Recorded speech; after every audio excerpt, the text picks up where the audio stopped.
अस्सलाम वालेकुम and welcome to easy learning. आज हम करेंगे Pakistan history culture and government का chapter number 2 the influence of Islam, जिसमें आज हम टॉपिक पढ़ेंगे Haji Shariatullah and the Faraizi movement के बारे में। वीडियो स्टार्ट करने से पहले आपसे रिक्वेस्ट है कि अगर आपने चैनल को लाइक शेयर और सब्सक्राइब नहीं किया तो काइंडली कर लीजिएगा। तो यहाँ पे हम पढ़ेंगे कि how did Haji Shariatullah persuade people to return to their religion. किस तरह हाजी शरीयतुल्लाह ने ज़ोर दिया मुसलमानों पे कि वो अपने रिलीजन की तरफ वापस जाएं।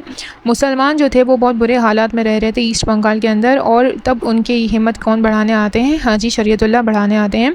1750s तक जो है मुसलमान जो थे वो रूलिंग क्लास थे, यानी वो हुकूमत कर रहे थे, लेकिन बाद में उनका स्टेटस चेंज हो गया क्योंकि वहाँ पे इसका कंट्रोल आ गया था, ब्रिटिशर्स का कंट्रोल आ गया था। और उनके आसपास कौन काम कर रहे थे? ब्रिटिशर्स के लिए कौन काम कर रहे थे? ज़मींदार, लैंड ओनर्स और टैक्स कलेक्टर्स काम कर रहे थे, जो कि 1800 तक ज़्यादा सारे के सारे क्या थे? हिंदूस थे। जितने भी सारी पोजीशंस थी वो किसको ब्रिटिशर्स ने दे दी थी? हिंदूस को दे दी थी, और मुसलमानों को कोई भी स्टेटस वहाँ पे नहीं मिला हुआ था। मुसलमान के साथ बहुत बुरा सलूक कर रहे थे कौन? ब्रिटिश रूलर्स, और उन पर बहुत जुल्म कर रहे थे ज़मींदार भी। ठीक है, ज़मींदार मुसलमानों पर बहुत ज़्यादा जुल्म कर रहे थे, और उनकी परेशानी तब और ज़्यादा बढ़ जाती है जब वहाँ पर वेस्ट बंगाल के अंदर क्या आ जाते हैं? Their miseries were increased by the cyclones and famines that frequently affected the East Bengal. Sorry, West नहीं, ईस्ट बंगाल। इनकी परेशानियाँ और मुश्किलें और बढ़ जाती हैं जब वहाँ पर साइक्लोन्स आ जाते हैं और कहत बढ़ जाता है, तो बहुत ज़्यादा असर पड़ता है किस पे? ईस्ट बंगाल पे। फ्राजी मूवमेंट तब बहुत ज़्यादा इम्पॉर्टेंट रोल प्ले करती है। इमर्ज मतलब राइज़ होती है, उसके बारे में बात की जाती है, और वो किसका सामना करती है? फ्राजी मूवमेंट से ये लोग किसका, मुसलमान किसका सामना कर पा रहे थे? ब्रिटिशर्स और हिंदूज़ का अच्छे तरीके से सामना कर पा रहे थे। और क्योंकि मुसलमान समझते थे कि हिंदूज़ और ब्रिटिशर्स दोनों जो है वो मुसलमानों के दुश्मन हैं, और जो कुछ इनके साथ बुरा हो रहा है वो ब्रिटिशर्स और हिंदूज़ की वजह से ही हो रहा है। हाजी शरीयतुल्लाह ने जो है अपने 20 ईयर्स अरेबिया में गुजारे थे, और वो शेख मोहम्मद अब्दुल वहाब की टीचिंग से बहुत ज़्यादा मुतासिर थे। फिर वापस वो कहाँ जाते हैं? बंगाल में जाते हैं, और वो वहाँ पे किसकी बुनियाद रखते हैं?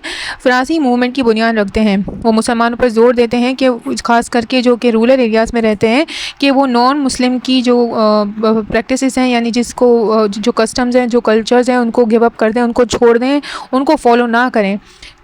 सच as Hindu superstitions and ideas, जो हिंदूज़ के जो वहम वाले आइडियाज़ हैं। सुपरटिशंस किसको कहते हैं? कि ऐसा करोगे तो ये ऐसे हो जाएगा, जैसे कहते हैं ना, काली बिल्ली रास्ता काटेगी तो आपके साथ बुरा होने वाला है, लाइक दिस। ऐसी आइडियाज़ को वो कह रहे थे कि आप सारे हिंदूज़ के ऐसे फरसूदा आइडियाज़ को छोड़ दो, गिव अप कर दो, और जो है आप इसके बदले क्या करो? आप अपने रिलीजन को स्ट्रिक्टली फॉलो करो। जो कुछ आपको आपके दिन में फ़र्ज़ और ड्यूटीज़ के बारे में बताया गया है, उसको आप अपनी ज़िंदगी में इम्प्लीमेंट करो, उसको फॉलो करो। तभी ही आप जो है हिंदू के इन्फ्लुएंस को कम कर पाओगे, आपकी ज़िंदगी पर उसका असर कम से कम पड़ेगा, क्योंकि आप किसकी तरफ चले जाओगे? अपने रिलीजन की तरफ बढ़ जाओगे। As well as the spread of British and Christian ideas, और तभी ही आप जो है वो दूर रह पाओगे ब्रिटिशर्स और क्रिश्चियंस के आइडियाज़ से भी, और हिंदू की जो आइडियाज़ हैं उनसे भी। And once more be worthy of respect, और आपको अपनी जगह मिलेगी, मास्टर के अंदर रिस्पेक्ट मिलेगी, और अपनी ज़िंदगी में भी आप बेहतरी ला सकोगे अगर आप अपने रिलीजन को फॉलो करोगे। ये एक पीसफुल मूवमेंट थी। ठीक है, पीसफुल यानी अमन वाली मूवमेंट थी। बहुत सारे मुस्लिम जो है वो फॉलो कर रहे थे इस टीचिंग्स को, जो फ़राजी मूवमेंट में जो तालीमात दी जा रही थी उनको फॉलो कर रहे थे। उन्हें क्या कहा जाता था? फ़राज़ीज़ कहा जाता था।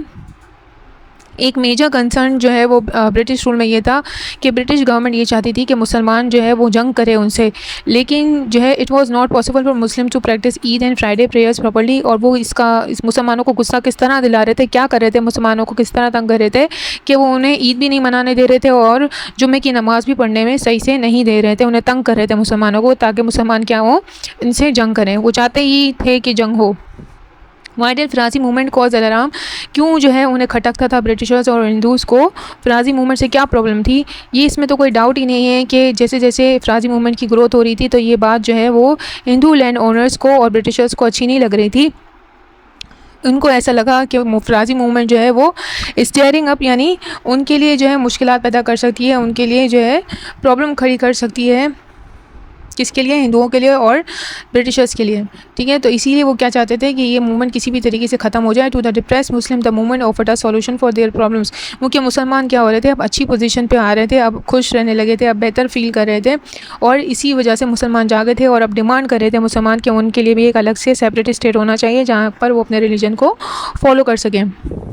अब यहाँ पे देखें, यहाँ पे लिखा हुआ हाजी शरीयतुल्लाह ने फ़राज़ी मूवमेंट की बुनियाद रखी थी। He called on Muslims to follow closely teachings of their religion. उन्होंने मुसलमानों से बुलाया और उन्हें कहा कि अपने रिलीजन को फॉलो करो। ये मुसलमानों के लिए की उम्मीद थे ताकि वो हिंदू और ब्रिटिश के कंट्रोल से आज़ादी हासिल कर सकें, और मुसलमानों को अब अपने एज अ कौम, एज अ नेशन जो है उम्मीद नज़र आ रही थी। ठीक है, as the moral and commitment of Hindu increase, it was inevitable that, अब जो है ये मुसलमानों की जो कॉन्फिडेंस आ रहा था मुसलमानों के, अब वो क्या है उसको उससे पीछे नहीं हट सकते थे। ठीक है, ये बात उन्हें इनके लिए क्या थी, इनविटेबल, अनकम्फर्टेबल थी। किसके लिए? हिंदूज़ के लिए और ब्रिटिशर्स के लिए। मुसलमान इतने सुकून में क्यों आ गए, इतने जो पूरी उम्मीद क्यों है। सूनर और later with the right leadership some Muslims would take up in the freedom movements against the British, क्योंकि थोड़े थोड़े अरसे के बाद कोई ना कोई मुसलमान आ रहा था जो ब्रिटिश मूवमेंट को के ख़िलाफ़ काम कर रहा था, और उसके ज़ोर है, उसकी रूलिंग पावर है, उसको कम करने में, उसके ज़ोर को कम करने में मदद हो रही थी। It was clear that the Muslim identity in India would be continue to gain strength. ये तो बात साबित हो गई थी कि मुसलमानों की आइडेंटिटी इंडिया में बिल्कुल क्लियर थी कि वो एक अलग नेशन के तौर पे उभर रहे हैं। Titu Mir and the awakening of Muslims in West Bengal. Titu Mir जो है वो मुसलमानों को बेदार कर रहे थे वेस्ट बंगाल में। पहले अभी हमने ईस्ट बंगाल के बारे में पढ़ा, अब हम किसके बारे में बात करेंगे? वेस्ट बंगाल के बारे में पढ़ेंगे, और इसमें किसने इंपॉर्टेंट रोल प्ले किया था? टीटू मीर ने रोल प्ले किया था। मीर निसार अली को बाद में टीटू मीर के नाम से मशहूर हो गए थे। मीर निसार अली किस नाम से मशहूर हो गए थे? टीटू मीर के नाम से मशहूर हो गए थे, और वो डिसिपल कहते हैं किसकी टीचिंग को वो फॉलो कर रहे थे? सैयद अहमद की टीचिंग्स को वो फॉलो कर रहे थे। He was to a man of action, ये भी जो है वो एक्शन पे बिलीव करते थे, और वो ये मानते थे कि अपने दुश्मन से लड़ाई करके ही जो है हम अपना मकसद हासिल कर सकते हैं। ये इनकी रिस्पेक्ट बहुत ज़्यादा थी, किसमें? पाकिस्तानी मूवमेंट में इनको बहुत इज़्ज़त की निगाह से देखा जाता था, क्योंकि वो अपनी कम्युनिटी को इंस्पायर कर रहे थे कि वो अपने रिलीजन की हिफाजत के लिए खड़े रहें और अपनी ज़िंदगी को उनके मुताबिक, यानी रिलीजन के मुताबिक गुजारें। How did Titu Mir try to drop help Muslims, उन्होंने किस तरह मुसलमानों की मदद की? 1830 में टीटू मीर जो है वो मुसलमान किसान की जो वेस्ट बंगाल में हालत थी, मुसलमानों की जो हालत थी, मुसलमान फार्मर्स की वेस्ट बंगाल में किसानों की, उसको देख के वो हॉरिफाइड हो गए थे, डर गए थे, घबरा गए थे कि क्या मुसलमानों के साथ सुलूक हो रहा है। तो इसीलिए उन्होंने अपनी छोटी सी आर्मी बना ली थी। किसके खिलाफ? हिंदू लैंडलॉर्ड्स के खिलाफ और ज़मींदार के खिलाफ इसने लोगों को जमा करना शुरू किया। और ये हिंदू लैंडलॉर्ड्स को किसकी सपोर्ट हासिल थी? ब्रिटिशर्स की सपोर्ट हासिल थी।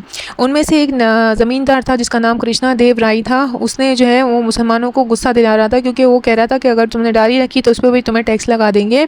तो टीटू मीर ने एडवाइस की मुसलमानों को कि वो इस बकवास टैक्स को भरने से मना कर दे, इस स्पाइटफुल टैक्स को भरने से देने से मना कर दें। और मुसलमान किसान देख रहे थे कि ये आज़ादी के लिए अब इनकी तहरीक आगे जाएगी, अगर वो लड़ेंगे तभी ही वो आगे बढ़ सकेंगे, और यही इनको मुंह तोड़ जवाब होगा। यानी जब वो टैक्स के लिए मना करेंगे इन लैंडलॉर्ड्स को, तभी ही उन्हें कुछ सुकून मिल सकेगा। ठीक है, using the village of Narkel Baria near Calcutta. अब यहाँ पे एक गांव है जिसका नाम नारकिल बारिया है, जो कि कैलकटा के करीब है। तो वहाँ पे उसने हमें टीटू मीर ने अपना हेडक्वार्टर बना लिया था। टीटू मीर ने वहाँ पे अपनी रूलिंग खुद की स्टार्ट कर दी थी, और उसने लोगों को जमा करना शुरू किया था, और एक छोटी सी आर्मी बना ली थी ताकि मुसलमान कम्युनिटी को डिफेंड कर सके, उसकी हिफाजत, उसकी प्रोटेक्शन कर सके। लेकिन क्या किया था उसने? ब्रिटिशर्स को गुस्सा दिला दिया था, और वो देख रहा था कि ये जो है अगर मुसलमान ज़्यादा से ज़्यादा टीटू मीर के साथ ज्वाइन होने लगे तो उसका ग्रुप बढ़ जाएगा, और फिर ब्रिटिशर के लिए मुसलमानों को कंट्रोल करना नामुमकिन हो जाएगा।